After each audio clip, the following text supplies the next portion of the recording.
ధర్మశాస్త్రము అనే ఒక నిబంధన మోషే ద్వారా ఇచ్చాడు.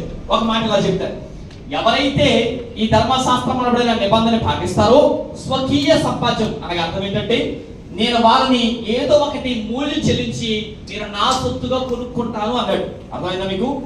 ఈ నిబంధన మీరు ఒళ్ళు దగ్గర పెట్టుకుని పాటిస్తే, పిల్లలుగా మాట్లాడుతున్నాను సిమిలర్ కాబట్టి, మీరు కనుక దీన్ని శ్రద్ధగా అనగా ఒళ్ళు దగ్గర పెట్టుకుని ఇది మీరు పాటిస్తే, ఇశ్రాయేలులారా నేను మిమ్మల్ని స్వకీయ సంపాద్యంగా మిమ్మల్ని కొనుక్కుంటాను, నా సొత్తుగా నేను మార్చుకుంటాను అని తెలియజేశాడు.